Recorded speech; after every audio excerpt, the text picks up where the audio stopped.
नमस्कार, राजस्थान डायरी में आपका स्वागत है।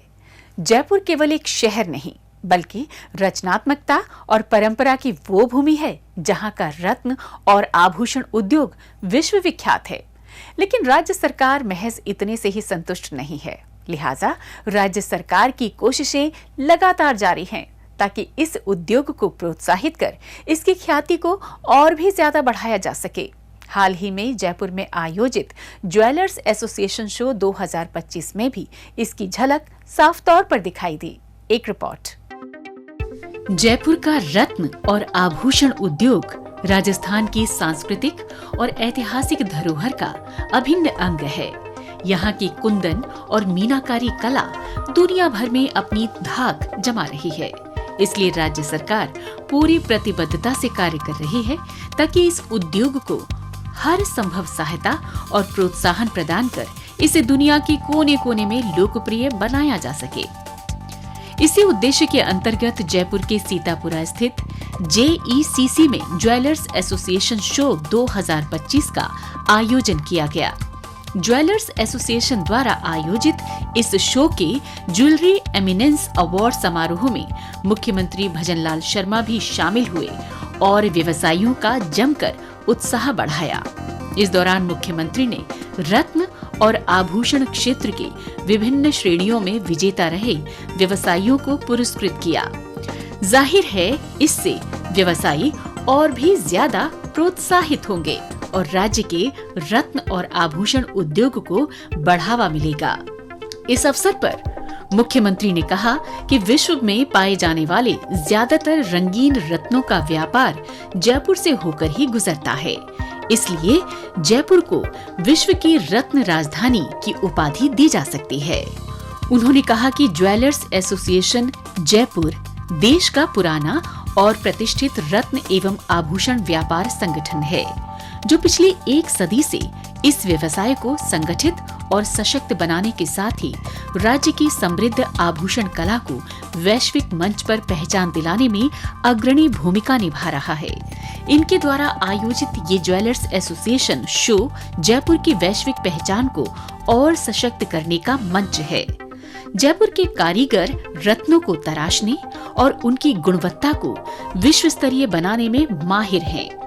युवाओं को इस क्षेत्र में कौशल प्रशिक्षण प्रदान कर उनके लिए संभावनाओं के नए द्वार खोले जा सकते हैं। रत्न एवं आभूषण उद्योग में महिलाओं की भागीदारी बढ़नी चाहिए, जिससे इस क्षेत्र का और अधिक विस्तार होगा और राज्य की महिलाएं आत्मनिर्भर बन सकेंगी। इसी क्रम में मुख्यमंत्री ने कहा कि राजस्थान में औद्योगिक क्षेत्र में अपार संभावनाएं हैं। राज्य सरकार द्वारा आयोजित rising Rajasthan global investment summit में 35 लाख करोड़ रुपए से अधिक के निवेश MOU हुए हैं। उन्होंने कहा कि सरकार ने रत्न और आभूषण उद्योग को नई ऊंचाइयां देने के लिए कई कदम उठाए हैं। सीतापुरा औद्योगिक क्षेत्र में जेम्स और ज्वेलरी उद्योग के लिए 2 विशेष आर्थिक क्षेत्र विकसित किए गए हैं, जो इस उद्योग को वैश्विक स्तर पर प्रतिस्पर्धी बनाने में मदद कर रहे हैं। इसके अतिरिक्त सीतापुरा में निर्यात संवर्धन औद्योगिक पार्क में 39 एकड़ भूमि पर जेम्स एंड ज्वेलरी जोन की स्थापना की गई है। उन्होंने कहा कि आर्टिफिशियल ज्वेलरी पर आधारित उद्योगों के लिए सिरोही के बड़गांव औद्योगिक क्षेत्र में करीब 15 हेक्टेयर भूमि पर एक जोन विकसित किया गया है, जिसमें 143 भूखंड इमिटेशन ज्वेलरी के लिए नियोजित किए गए हैं। सीतापुरा औद्योगिक क्षेत्र में जेम बोर्ड्स की स्थापना के लिए करीब 44,000 वर्ग मीटर भूमि आवंटित की गई है। जन कल्याणकारी योजनाओं का लाभ समाज की अंतिम पंक्ति में खड़े व्यक्ति तक पहुंचाने की दिशा में सरकार तेजी से आगे बढ़ रही है। इसी उद्देश्य के अंतर्गत राज्य में पंडित दीनदयाल उपाध्याय अंत्योदय संबल पखवाड़े का आयोजन किया गया। मुख्यमंत्री भजनलाल शर्मा ने स्वयं इस पखवाड़े के अंतर्गत लगाए गए अनेक शिविरों का अवलोकन किया। इसी पर पेश है हमारी ये रिपोर्ट। समाज के सभी वर्गों का विकास राज्य सरकार की प्राथमिकताओं में शामिल है। इसके लिए सरकार द्वारा चलाई जा रही कल्याणकारी योजनाओं को लोगों तक पहुंचाने का काम लगातार जारी है। सरकार की इसी मंशा को मूर्त रूप देते हुए 24 जून से 9 जुलाई तक पंडित दीनदयाल उपाध्याय अंत्योदय संबल पखवाड़े का आयोजन किया गया। सरकार इस पखवाड़े को सफल बनाने के लिए किस हद तक गंभीर थी, इसका अंदाजा इसी बात से लगाया जा सकता है कि मुख्यमंत्री भजनलाल शर्मा स्वयं कई शिविरों में पहुंचे। एक ओर उन्होंने जहां शिविरों में उपलब्ध कराई जा रही सुविधाओं का जायजा लिया, वहीं दूसरी ओर लोगों को सीधे लाभान्वित भी किया। इसी के अंतर्गत जयपुर के सवाई माधोपुर में बालेर के राजकीय उच्च माध्यमिक विद्यालय में आयोजित शिविर में मुख्यमंत्री ने शिरकत की और विभिन्न योजनाओं के लाभार्थियों को प्रमाण पत्र एवं चेक वितरित किए। साथ ही मुख्यमंत्री ने कहा कि राज्य सरकार प्रत्येक विधानसभा क्षेत्र के विकास एवं उन्नयन के लिए काम कर रही है। खंडार विधानसभा क्षेत्र के विकास कार्यों के लिए 350 करोड़ रुपए आवंटित किए गए हैं। उन्होंने कहा कि इस क्षेत्र के शिवाड़ और बहरामंडा खुर्द में 132 केवी GSS की स्थापना सहित विभिन्न निर्माण कार्य करवाए जा रहे हैं। इस दौरान मुख्यमंत्री ने 10 करोड़ रुपए की लागत से बालेर करणपुर सड़क का निर्माण कराने की भी घोषणा की। इस दौरान मुख्यमंत्री ने समारोह परिसर में वृक्षारोपण कर पर्यावरण संरक्षण का संदेश दिया। इसी श्रृंखला में खैरथल तिजारा के ग्राम असलीमपुर में इस पखवाड़े के अंतर्गत आयोजित जनसभा में मुख्यमंत्री और केंद्रीय पर्यावरण, वन एवं जलवायु परिवर्तन मंत्री भूपेंद्र यादव शामिल हुए। इस दौरान मुख्यमंत्री ने विभिन्न विभागों की योजनाओं के लाभार्थियों को लाभान्वित करते हुए स्कूल की मेधावी छात्राओं को स्कूटी का वितरण भी किया। इसके साथ ही मुख्यमंत्री ने शिविर का अवलोकन करते हुए विभिन्न विभागों के स्टॉल्स पर लाभार्थियों से संवाद भी किया। उन्होंने सभा स्थल पर एक पेड़ मां के नाम तथा हरियालो राजस्थान अभियान के तहत पौधारोपण कर आमजन को पर्यावरण संरक्षण का संदेश दिया। इस अवसर पर मुख्यमंत्री ने कहा कि राज्य सरकार खैरथल तिजारा जिले में विभिन्न विकास कार्य करवा रही है। इन कार्यों से तिजारा विधानसभा क्षेत्र का भी चहुमुखी विकास हो रहा है। इसी के तहत चूरू में लगाए गए शिविर का भी मुख्यमंत्री भजनलाल शर्मा ने अवलोकन किया। इस अवसर पर मुख्यमंत्री ने चूरू में 3 करोड़ 62 लाख रुपए से बने मुख्यमंत्री पुनर्वास गृह तथा 11 करोड़ 76 लाख रुपए से निर्मित 200 बेड क्षमता वाले अल्पसंख्यक बालक आवासीय विद्यालय का लोकार्पण किया। साथ ही उन्होंने 7 करोड़ 50 लाख रुपए से निर्मित चूरू में कृषि महाविद्यालय खांसोली का शिलान्यास भी किया।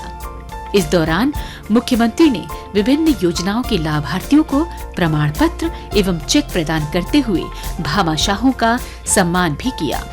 इस दौरान मुख्यमंत्री ने कहा कि चूरू जिले के समग्र विकास को प्राथमिकता देते हुए राज्य सरकार ने बजट में 834 करोड़ रुपए का प्रावधान किया है और चूरू विधानसभा में 300 करोड़ रुपए के काम हो रहे हैं। इस अवसर पर मुख्यमंत्री ने कालीबाई भील मेधावी छात्रा स्कूटी वितरण योजना के अंतर्गत छात्राओं को स्कूटी की चाबी सौंपी। इसी श्रृंखला में बीकानेर में श्री डूंगरगढ़ के गोसाई सर बड़ा गांव में लगाए गए शिविर को मुख्यमंत्री भजनलाल शर्मा ने संबोधित किया। इस दौरान मुख्यमंत्री ने श्री डूंगरगढ़ में ट्रॉमा सेंटर के निर्माण के लिए आवश्यक संसाधन उपलब्ध कराने के लिए भी आश्वस्त किया। इसी प्रकार जोधपुर जिले की शेरगढ़ विधानसभा क्षेत्र के सोइंतरा ग्राम में आयोजित जनसभा में मुख्यमंत्री भजनलाल शर्मा और केंद्रीय पर्यटन एवं संस्कृति मंत्री गजेंद्र सिंह शेखावत ने शिरकत की। इस कार्यक्रम को संबोधित करते हुए मुख्यमंत्री भजनलाल शर्मा ने कहा कि अंत्योदय की भावना के साथ किए जा रहे कार्यों से प्रदेश पूरे देश में समावेशी विकास का रोल मॉडल बनेगा। राज्य सरकार का प्रयास है कि समाज का कोई भी व्यक्ति या परिवार सरकारी योजनाओं के लाभ से वंचित न रहे। मुख्यमंत्री ने कहा कि राज्य सरकार ने जोधपुर जिले के चहुमुखी विकास के लिए 3,541 करोड़ रुपए का बजटीय प्रावधान किया है। शेरगढ़ विधानसभा क्षेत्र को भी कई सौगातें दी गई हैं। इसी के तहत कोटा के सांगोद में आयोजित शिविर और सुपोषित मां अभियान के शुभारंभ समारोह में लोकसभा अध्यक्ष ओम बिरला और मुख्यमंत्री भजनलाल शर्मा शामिल हुए। इस दौरान मुख्यमंत्री ने 26.24 करोड़ रुपए की लागत से परवन नदी पर बने हाई लेवल ब्रिज तथा 45 करोड़ रुपए की लागत से काली सिंध नदी पर बने उच्च स्तरीय पुल का लोकार्पण किया। साथ ही समग्र शिक्षा अभियान के अंतर्गत ग्राम कनवास में 41.87 करोड़ रुपए की लागत से निर्मित कस्तूरबा गांधी बालिका आवासीय विद्यालय के नवीन भवन निर्माण कार्य का लोकार्पण भी किया गया। उन्होंने सांगोद में 16.69 करोड़ रुपए की लागत से डलने वाली सीवरेज लाइन और ट्रीटमेंट प्लांट का शिलान्यास भी किया। इस दौरान उन्होंने कहा कि सुपोषित मां अभियान मातृशक्ति के सशक्तिकरण और गर्भवती माताओं एवं नवजात शिशुओं के स्वास्थ्य संरक्षण को समर्पित है। अभियान में वंचित परिवारों की गर्भवती महिलाओं को चिन्हित कर प्रसव होने तक प्रति माह निशुल्क पोषण किट का वितरण किया जा रहा है। आइए अब डालते हैं एक नजर कुछ और खबरों पर। मुख्यमंत्री भजनलाल शर्मा और केंद्रीय कोयला एवं खान मंत्री जी किशन रेड्डी ने जयपुर स्थित राजस्थान इंटरनेशनल सेंटर में भारतीय खान ब्यूरो द्वारा आयोजित 7 एवं 5 स्टार रेटिंग वाली खदानों के सम्मान समारोह में शिरकत की। इस दौरान मुख्यमंत्री ने कहा कि लोहे से लेकर सोना तक राजस्थान की खानों में प्रचुर मात्रा में उपलब्ध है और खनन क्षेत्र में राजस्थान अग्रणी बनेगा।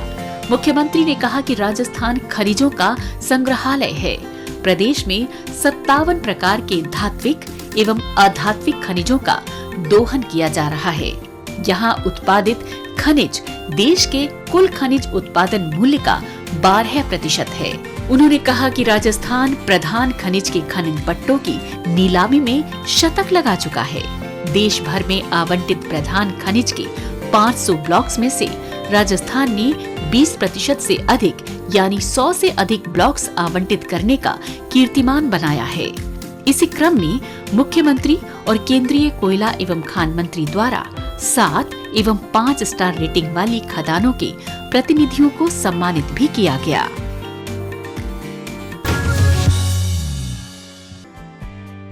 मुख्यमंत्री भजनलाल शर्मा ने जयपुर स्थित मुख्यमंत्री निवास पर खान विभाग की समीक्षा बैठक को संबोधित किया। इस दौरान मुख्यमंत्री ने कहा कि अवैध खनन की रोकथाम सरकार की प्रतिबद्धता है और राजस्व वृद्धि के लक्ष्यों की प्राप्ति में किसी भी प्रकार की कोताही बर्दाश्त नहीं की जाएगी। उन्होंने कहा कि प्रदेश में खनिज संपदा प्रचुर मात्रा में उपलब्ध है और यहाँ खनन की अपार संभावनाएं हैं। उन्होंने खान विभाग को नए खनन क्षेत्रों की खोज में तेजी लाने और नीलामी प्रक्रिया को और गति प्रदान करने के निर्देश भी दिए। साथ ही मुख्यमंत्री ने कहा कि नीलाम किए गए ब्लॉक्स में खनन कार्य शीघ्र प्रारंभ किया जाए ताकि उपभोक्ताओं की मांग के अनुरूप समय पर पूर्ति सुनिश्चित की जा सके। मुख्यमंत्री ने कहा कि प्रदेश के राजस्व में खनन क्षेत्र की महत्वपूर्ण भूमिका है, लिहाजा सीसीटीवी कैमरे, ड्रोन सर्वे और मालवाहक गाड़ी की सख्त चेकिंग सुनिश्चित करते हुए अवैध खनन पर अंकुश लगाया जाए। राजस्थान डायरी में आज बस इतना ही। अगले हफ्ते राज्य की नई नई गतिविधियों की जानकारी के साथ हम फिर होंगे हाजिर। तब तक के लिए दीजिए इजाजत। नमस्कार।